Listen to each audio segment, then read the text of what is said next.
All right, so with some All-Star festivities about to be going underway, in the case of the NFL and NHL, they're right here. In the case of the NBA, it's still about a couple of weeks away. I did want to make a video kind of running down some of the Ohio team's All-Stars and what they've done throughout their regular seasons or their season so far. We're going to start with the NFL, and I'll get the Bengals out of the way because I don't really care about the Bengals, but they are an Ohio team, and I do feel like I should at least give them a small little mention. Joe Burrow made it to the Pro Bowl. He is going to be missing with an excused absence. Jamar Chase and Trey Hendrickson making it as well. All three of those guys, as much as it pains me to say it, having really great seasons, and obviously the Bengals had a lot of success this year as well. So on to the Browns, you have Myles Garrett, who had 60 total tackles. Who was tied for second in the NFL with 16 sacks and 2 forced fumbles. He was also named to the second team All-Pro team for the NFL. He's going to be a perennial Pro Bowl and All-Pro candidate. He's going, a Brown staple on their defensive line throughout his entire career, really. And he's definitely in his prime right now, and I expect him to continue to put up monstrous seasons and monstrous stats, especially with this new wide 9 defense that is meant to accentuate the edge rusher coming off. Hopefully that will help headline Myles Garrett even more on this defense. Then you have Nick Chubb, who finished the season with 1,525 yards, which was third in the NFL on 302 attempts, meaning he was averaging 5.1 yards per carry, which is tremendous. He had 12 rushing touchdowns as well, which was tied for 5th in the NFL. 239 reception yards on 27 catches, 1 receiving touchdown.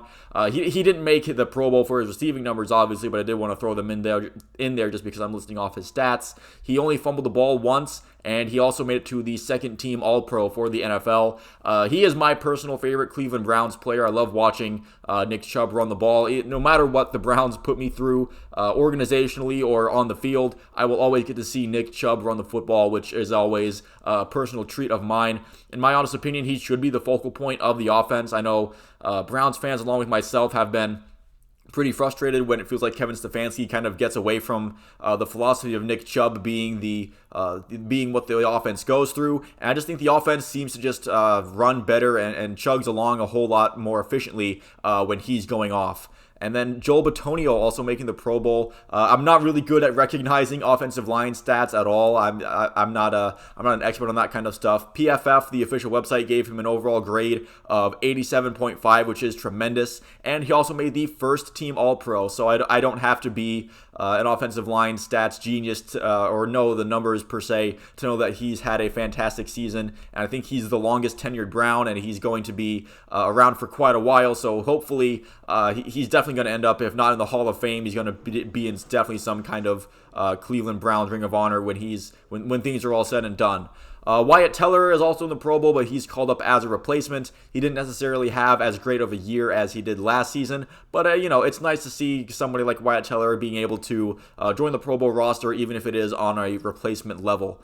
Moving away from the NFL onto the Cavs in the NBA, Donovan Mitchell has been named a starter for the East in the All-Star game. He is currently averaging about 27 points per game on 47.5% shooting, also around 5 assists and 4 rebounds per game, but definitely the scoring and shooting numbers are what's getting him into the All-Star game and getting him starting for the East. The Cavs, swinging big for him in the offseason, trading Colin Sexton, Lauri Markkanen, and their first-round pick, Agbaji, and 3 future first-round picks to the Jazz for Donovan Mitchell. And so far, it's paid off in spades. We've seen why he's been an all-star staple in the NBA for his career, and we got a 71-point performance out of him, and this is just in his first season. His first season hasn't even concluded. We haven't even seen him in possible postseason play for the Cavs, and it seems like it's already been a tremendous get for Cleveland so far. There's also Evan Mobley, who isn't in necessarily the All-Star game, but he was put in the NBA Rising Stars pool for the sophomores.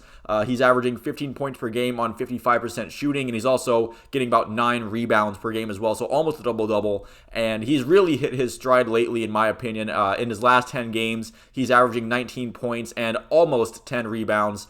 Again, that's over his last 10 games. I feel like he's been putting in a lot more consistently dominant performances in the paint, And if he continues this kind of play and he is able to add some muscle to his frame as his career progresses, then I think him and Jared Allen could be a really fearsome front court for the Cavs in the immediate future and in the years to come as well.